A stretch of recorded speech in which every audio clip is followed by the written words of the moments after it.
Hey, what's going on, everyone? Welcome back to the YouTube channel, God Would Do It For You. My name is Steven. I hope everyone's having a great day so far.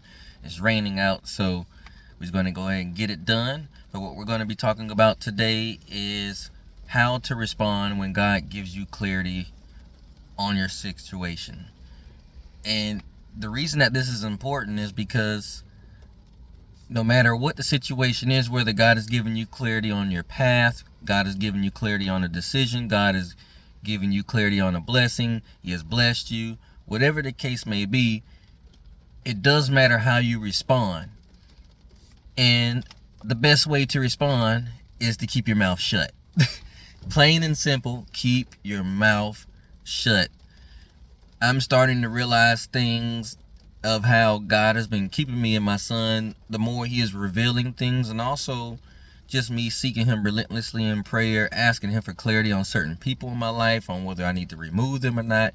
And not even just like, hey, do I need to remove them? But hey, God, show me what you need to show me so that way I have the clarity and the confidence needed to make the proper decision and be able to live with it. And the reason that this is important is because you'll be surprised at how many people that you have around you, or if there's a particular circumstance in your life that could be detrimental to certain aspects of your life. And if you have the clarity needed to make the proper decision, whether you need to remove it or work on it to strengthen it, whatever the case may be, not everything needs to be announced. For instance, I'm only going to tell you one of the things, but now I'm noticing there's several different things that God is doing, and I'm like, He is clearly blessing me.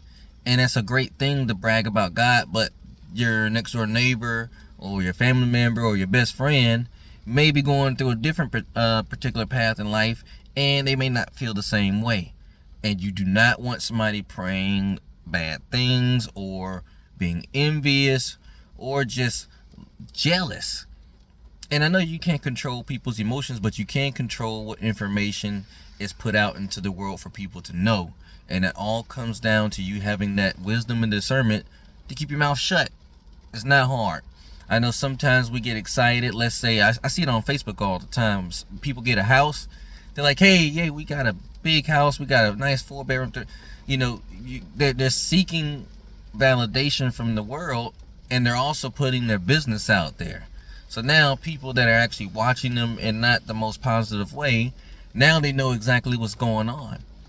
Now, again, if you feel led to put your business out in the world, understand what comes with it. Because if we live for the world's applause, we will die from the world's silence. All it takes is people not to pay you any attention, and it can have you in your feelings about a blessing that is actually truly great, but because you're depending on other people's reaction, or you're wanting applause, or you're wanting congratulations, when really we should be seeking that from God, making sure we're pleasing God and thanking God and saying, God, congratulations, you just won me over for the 100,000th time as to why I know I should trust you and believe in you and have faith in you. Not everything needs to be announced.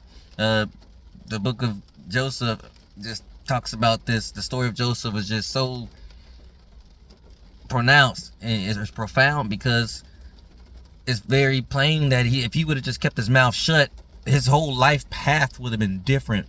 But because he was excited about what God was getting ready to do for him in his life, and he didn't even know when, but he just, hey, I got this vision, I got this dream. He put it out there, and his own family tried to sabotage him. So don't think that the people that you are confiding into close are usually the ones that might feel some type of way, because they're wondering why God is favoring you the way that He is. Not realizing that you're the one that's putting in the work to take God serious, and God is just honoring what He says in His Word. If we seek Him, His kingdom first, everything else that we need should be added on to us. So if we're seeking God relentlessly and we're going to Him first, if other things are added on to you that people may be like, why is He just not? Well, how about you talk to God and figure that out?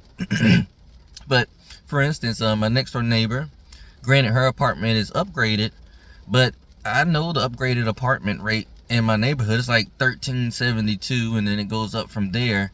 My apartment, I intentionally told them not to upgrade it, and it keeps my rent definitely around that $1,000 mark. Now the next door neighbor, for some reason, she was paying like $1,600, and so I was just thinking in my head, I was like, well, even if they upgraded me to what she has, I would only be paying this much. So why? And so eventually you just got to stop asking why. Just say, thank you, God. I don't know why you're doing this for me. I don't know why I'm getting a rate that nobody else is getting, but I'm going to keep my mouth shut and be happy and count it all joy and ask him to keep doing it. And that's just one particular circumstance where I'm like, okay, God is clearly giving me favor. He's clearly keeping his word. He said he's going to take care of me and my son if I stay in Colombia. And that's what he's been doing faithfully the whole time, no matter what circumstance, no matter who's coming to the picture, no matter what. Now, another circumstance that I've been seeking clarity on, just particular people that I should keep in my life. And man, oh man, I was like, all right, God, I'm trying to make smart decisions.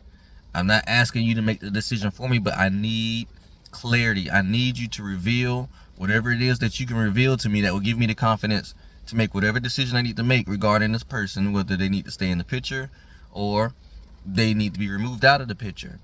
And sure enough, the way God gives you clarity may not be the way that you want. Like, you might want it just written on a chalkboard or something like, hey, this is what it is.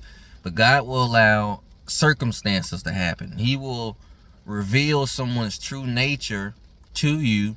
But one, it takes you keeping your emotions in check and just sitting back and observing and waiting for God. Two, once you receive the clarity, you don't be like, this and that, yada, yada, yada, yada. Just shut your mouth. Move in silence and make a decision. Make a decision, move in silence, and keep it moving. Go back into prayer to God and say, all right, God, I appreciate you giving me the wisdom and knowledge. Now, God, I'm just praying for the strength and the confidence to see the decision through. Once whatever decision you need to make in your life, now pray that your nerves are relaxed. Pray for the confidence and just make sure that you thought it through. It's like, hey, God, you know what? I can live with whatever decision I'm about to make. Now I'm just praying for strength to see it through. Because sometimes we know what we should do, but we don't do it because our feelings are in the way, or our heart. And sometimes we have to put emotions to the side and think logically. That's where that wisdom and knowledge and that discernment comes into place. Because yes, it's good that God gives us a pure heart that he could use, but he also gives us common sense. And he's like, hey, I can't spoon feed the world to you. I can't spoon feed the knowledge to you. But what I can do is give you perspective and clarity, so that way you can utilize the mind that I gave you, which is usually an intelligent one, and make a proper decision that you can live with. Because I give y'all free will, so I'm not going to make the decision for you. That is why God will allow someone to cheat when they're married. He's like, you're right, you know my commandments, but I'm not going to prevent you from making a mistake. Because if you feel like you need to make the mistake like David did when he went after the soldier's wife, then you have to learn from the consequences as well, because you're gonna have to deal with me when all is said and done. So the aim for this video is, when you see God doing things in your life, when he's giving you that clarity, when he's blessing you, when he's revealing things to you, when you clearly see that you're favored, it's okay to feel good inside. Feel good inside. That's okay. But you might want to keep your mouth shut, because there's a lot of people that would like what you have or what you're receiving from God. And maybe they're just not there yet, or maybe they're being blessed and they may not recognize it, or whatever the case may be. But for whatever reason, if somebody's envious because they know that they know your business is because you're putting out too much information. And it's okay to be a little private with God. When we go into prayer, we're not praying on social media. Right. We go to our private place and we talk to God. We confide into him. That would be your best bet. The God that is not going to blab your information out, that's not going to hold something against you, that's not going to be envious, and that's not going to do anything but continue being the faithful God that he is. So I hope this video has been a blessing. Like I said, keep your mouth shut. When you get that clarity that you need from God, keep your mouth shut and just make a decision. Sometimes we have to realize that not everything needs to be announced. Not everything needs to be announced. And sometimes it's okay to stay in your period of being hidden and make the proper move, so that way when God exposes you, like I said in my last video, when he says it's time, you've already made the right decisions, you've cleared the path, and now God can propel you forward the way he wants, because God is not going to bless you if you have people or things attached or circumstances aren't sorted out. He's not going to bless you the way he wants to if there are people that aren't supposed to be a part of the blessing. You've been through what you've been through for a reason, and that is why he is blessing you, and that is why he's giving you favor, and that is why he's elevating you the way he is. And sometimes we have to realize that not everybody can come with us, because everybody's on a different path spiritually, and it's okay. You're not turning your back on them in pride. You're not turning your back on people, or even certain circumstances like jobs or whatever the case may be. You're not turning your back on them because you think you're better. It's okay to grow.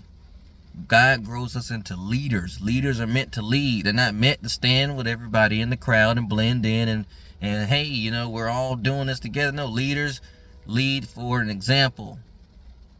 They lead for a reason. Think of everybody in the Bible that had to lead. So I hope this video's been a blessing. If you feel led to like, share, subscribe, definitely do so. We're on our way to 200 subscribers, so we're going to get there before the end of this year. I'm speaking it into existence. And just keep the grind on and keep your mouth shut. So until next time, y'all.